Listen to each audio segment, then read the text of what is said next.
Welcome again, YouTubers, to my channel. This is Sheldoc's channel. Now I got a question from a viewer about my transmission and its bung here, and the question is, what is used to open this bung? If it's an Allen key, and yes, it's an Allen key. Just going to show you specifically. If you notice, it inside it has an hexagonal shape, and that hexagonal shape tells us that you have to use an Allen key to pull this bung. Now, this bung is not necessarily a drainage bung for the transmission here. This bung is made to actually determine the amount of transmission fluid that you're putting into the transmission.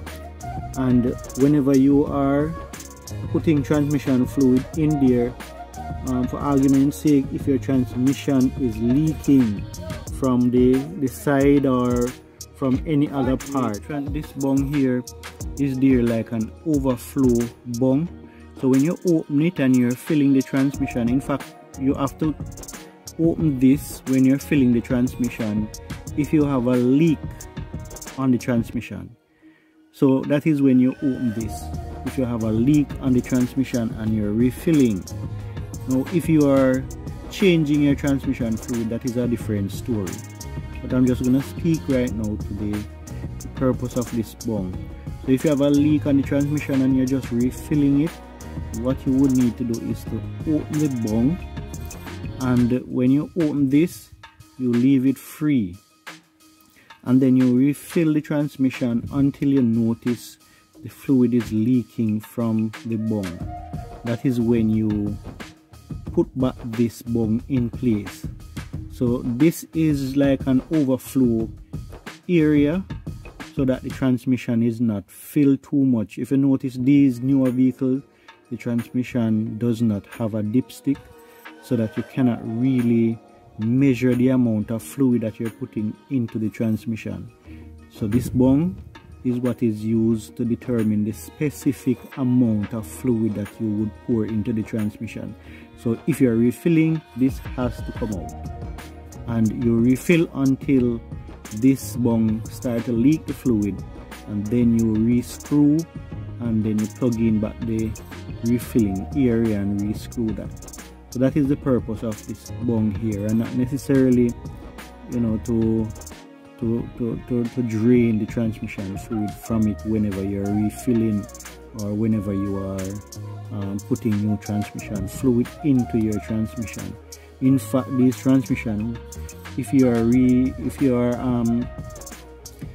changing the transmission fluid, you will have to remove all of these screws around the transmission can, and you would need to remove the bung to drain any excess fluid that is inside there, and you would have to have a catch can. Whenever you open this bung, have a catch can, because there may be some transmission fluid leaking from it whenever you open it, and you want to catch all of that in order to measure the amount of transmission fluid that is coming out of the transmission itself, so that you can replace the same amount that comes out with the new transmission fluid that is going in. So that is how you measure it, and you use some form of measuring can that you can actually use to determine how much fluid comes out of the transmission. Now, if you have a leak on the transmission, obviously that would not work. So what you would have done is to use the bung as a gauge.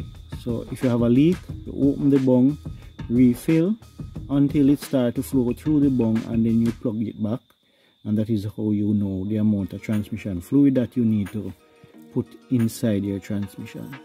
Alright, so the X-head nut or the Allen key that your vehicle uses for a 3-cylinder Toyota Vitz, you know, it will vary depending on the type of Vitz you have. If you have a 4-cylinder or a 3-cylinder, it will vary depending on that. Or Toyota in general have different X-head nut that they will use for their vehicle. For this one, it uses a 10mm exit nut for this vehicle to pull the bung on the transmission. So you can search and check for yours to see what exit nut or size Allen key it would use. Now after you pull the bung, when you pull the transmission, the bung, you notice some amount of fluid coming from it, but it's not all of the fluid in the transmission. Here you notice that when you pull all the screws around the transmission, the additional fluid will be draining from the transmission itself, and that amount of fluid will be far more than what comes out of the bung. So it is important not to use the fluid coming out of the bung alone to check to see the amount of fluid in your transmission. When you open all those many screws around the transmission, you will see that there's a lot more fluid coming out of that, and you drain the transmission like that. Ensure you drain it in something that you can use to measure the amount of fluid coming out. And important again is that if you notice the filter here, you can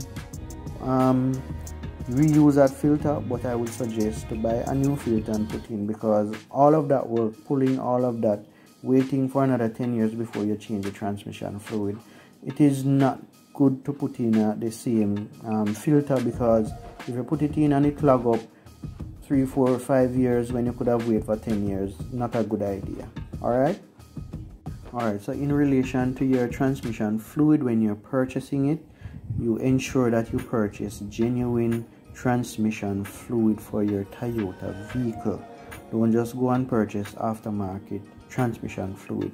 It is best you purchase genuine Toyota transmission fluid once it is a Toyota vehicle you're dealing with. Now for my Toyota Vitz 3-cylinder, it uses 4 quarts.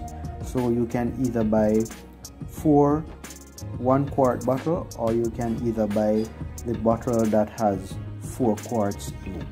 So this is the amount that came out of my vehicle, 4 quarts, and I measure it based on when I drain it into the drain pan, and then I measure it to see the amount of transmission fluid that came out and the amount that I am going to replace with.